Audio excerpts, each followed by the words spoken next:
Hi friends, இது உங்க land with GMK. நம்ம டிஎன்பிஎஸ்சி பொது தமிழ் பகுதி ஆ இலக்கணம் ப்ரிப்பரேஷன் வந்துட்டு போய்கிட்டு இருக்கு. இதுல வந்து பாத்தீங்கன்னா இன்னைக்கு 7வது கிளாஸ் வந்துட்டு நம்ம பார்க்க போறோம். இதுக்கு முன்னாடி கிளாஸ் பார்க்காதவங்க எல்லாம் பிளேலிஸ்ட் போட்டிருக்கோம், சோ செக் பண்ணி பாருங்க.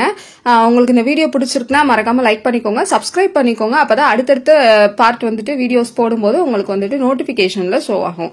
இன்னைக்கு நம்ம பார்க்க போறது வகுப்பு 10. வகுப்பு 10ல உள்ள பொருள் தரகா ஃபுல்லுமே நம்ம இன்னைக்கு வீடியோல வந்துட்டு பார்க்க போறோம்.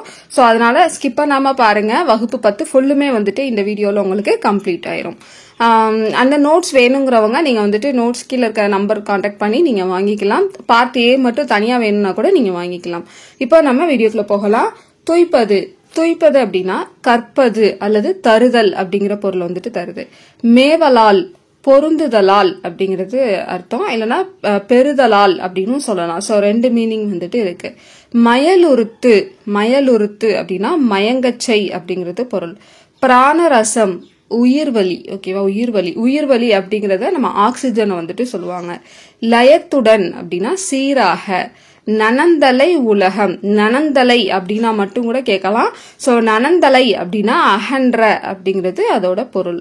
நேமி அப்படின்னா சக்கரம். கோடு, இதெல்லாம் நல்லா பாத்துக்கோங்க. நேமி சக்கரம். கோடு அப்படின்னா மலை அப்படிங்கிறது பொருள். கொடுஞ்செலவு கொடுஞ்செலவு அப்படின்னா விரைவாக செல்லுதல் அப்படிங்கிறது பொருள். அடுத்து வந்து நறுவி நறுவி அப்படின்னா நறுமணமுடைய. தூவி தூவி அப்படிங்கிறது பொருள். விருச்சி அப்படின்னா நற்சொல். விருச்சி அப்படின்னா நற்சொல், முல்லைப்பாட்டுல வந்துட்டு வரும். சுவல் அப்படின்னா தோல் அப்படிங்கிறது பொருள். அருகுர அருகுர அப்படின்னா அருகில். முகமன் அப்படிங்கறதோட பொருள் ஒருவரை நலம் வினவி கூறும் விருந்தோம்பல் சொற்கள் தான் என்னன்னா முகமன். அசையி அப்படின்னா இலைப்பாரி. கடும்பு அப்படின்னா சுற்றம் அப்படிங்கிறது பொருள். ஆரி அப்படின்னா அருமை. வைரியம் அப்படின்னா கூத்தர். இரடி அப்படின்னா திணை அப்படிங்கிறது பொருள். அல்கி அப்படின்னா தங்கி. நரலும் ஒலிக்கும். படுகர் அப்படின்னா பள்ளம் அப்படிங்கிறது பொருள். வேலை அப்படின்னா வெந்தது. பொம்மல் அப்படின்னா சோறு அப்படிங்கிறது அர்த்தம். சுடினும் சுட்டாலும் அப்படிங்கிறது பொருள். மாளாத அப்படின்னா தீராத. மாயம் அப்படின்னா விளையாட்டு. விசும்பு விசும்பு அப்படின்னா வானம். அடுத்ததா ஊழி அப்படின்னா யுகம். ஊழ் அப்படின்னா முறை முறை. தன் பெயல் அப்படின்னா குளிர்ந்த மலை அப்படிங்கிறது பொருள். ஆர்த்தருபு அப்படின்னா வெள்ளத்துல மூழ்கி கிடந்த, வெள்ளத்தில் மூழ்கி கிடந்த அப்படிங்கிறது பொருள். ஆர்த்தருபு அப்படின்னா.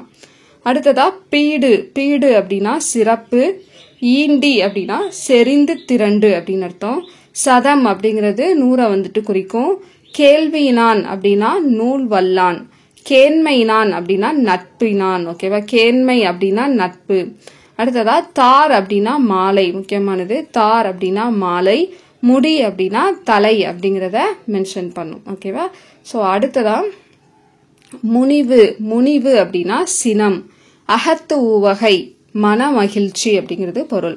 தமர் தமர் அப்படின்னா உறவினர். நீபவனம் அப்படிங்கிறது கடம்பவனம் அப்படிங்கறத குறிக்கும், முக்கியமானது. மீனவன் அப்படின்னா பாண்டிய மன்னனை குறிக்கக்கூடிய ஒரு சொல். கவரி அப்படின்னா சாமரை அப்படிங்கிறது பொருள்.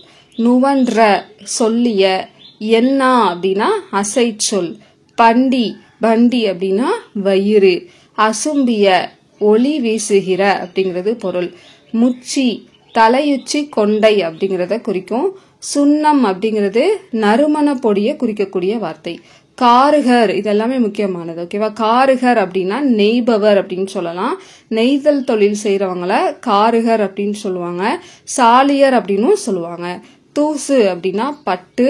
துகிர் அப்படின்னா பவளம். வெறுக்கை அப்படின்னா செல்வம். நொடை அப்படின்னா விலை அப்படிங்கிறது பொருள். அடுத்ததா பாசவர் பாசவர் அப்படின்னா வெற்றிலை விற்போர். ஓசுனர் அப்படின்னா எண்ணெய் விற்போர். இதை நல்லா முக்கியமா பாத்துக்கோங்க. கண்ணுள் வினைங்கர் அப்படின்னு குறிப்பிடக்கூடியவர் ஓவியர். மண்ணீட்டாளர் அப்படின்னு சொல்லக்கூடியவர் சிற்பி, ஓகேவா. இது நல்லாவே பாத்துக்கோங்க. அடுத்ததா கிளி அப்படின்னா துணி. சேக்கை அப்படிங்கிறது படுக்கை. யாக்கை அப்படின்னா உடல். பிணித்து கட்டி. வாய்ந்த அப்படின்னா பயனுள்ள. இளங்கூல் அப்படிங்கிறது இளம் பயிரை குறிக்கக்கூடிய வார்த்தை. தயங்கி அப்படின்னா அசைந்து. காய்ந்தேன் அப்படின்னா வருந்தினேன் அப்படிங்கிறது பொருள். கொம்பு அப்படின்னா கிளையை குறிக்கக்கூடியது, பிரான்சஸ் கிளையை குறிக்கக்கூடியது. அடுத்து புலை அப்படின்னா துளை, கான் காடு, தேம்ப அப்படின்னா வாடி போக, வாட அப்படிங்கிறது பொருள். அசும்பு அப்படின்னா நிலம், உய்முறை வாழும் வழி, ஓர்ந்து நினைத்து, கடிந்து அப்படின்னா விளக்கி, உவமணி அப்படின்னா மணமலர், படலை அப்படின்னா மாலை, துணர் அப்படின்னா மலர்கள். ஓகேவா? ஸோ அவ்வளோதான், இவ்வளோதான் வந்துட்டு 10th இருக்கக்கூடிய டோட்டலாக உள்ள பொருள் தருக. ஓகேவா? இப்போ உங்களுக்கான ஒரு இதுதான், நான் இதுக்கான ஆன்சர் வந்துட்டு நீங்கள் கமெண்ட் பண்ணுங்க.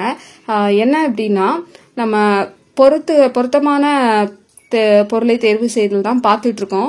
இது முடிக்கையும் நம்ம ப்ரீவியஸ் இயர் கொஸ்டின் கலெக்ஷனை வந்துட்டு கொடுக்குறோம் அப்படின்னு சொல்லியிருந்தோம்.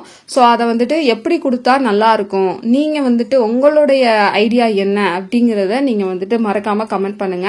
ஸோ அதெல்லாமே நம்ம வந்துட்டு டோட்டலா பார்த்து ஒரு அனலைசிஸ் பண்ணி எப்படி வீடியோ கொடுத்தா அது எஃபெக்டிவா இருக்கும் அப்படிங்கிறத பார்த்து அதுக்கேற்ற மாதிரி நம்ம வந்துட்டு ப்ரொவைட் பண்ணலாம். இன்னும் 11th 12th மட்டும்தான் நம்ம வந்துட்டு பொருத்தமான பொருளை தேர்வு செய்தல் பார்க்க வேண்டியிருக்கு. ஸோ அது வந்துட்டு பாத்தீங்கன்னா ஒரு 4 நாள் கிளாஸ்ல வந்துட்டு உங்களுக்கு கம்ப்ளீட் ஆகும். ஏன்னா 11th அதிகமா இருக்கும், 12th அதிகமா இருக்கும். அதனால நம்ம பார்ட் 1 பார்ட் 2 தான் போடுவோம். ஸோ 4 நாள் கிளாஸ்ல வந்துட்டு உங்களுக்கு கம்ப்ளீட் ஆகும். 4 நாள் கழிச்சு நம்ம அந்த பொருத்தமான பொருளை தேர்வு செய்தல எப்படி உங்களுக்கு டெஸ்டா கண்டக்ட் பண்ணலாம் அப்படிங்கறத உங்களுக்கு என்ன ஐடியா தோணுதோ அதை நீங்க வந்துட்டு கமெண்ட்ல கொடுங்க. ஸோ அதுக்கேற்ற மாதிரி நம்ம வந்துட்டு அரேஞ்ச் பண்ணிக்கலாம். ஓகேவா? ஸோ மறக்காம உங்களோட ஐடியாவை கமெண்ட் பண்ணுங்க. தேங்க்யூ.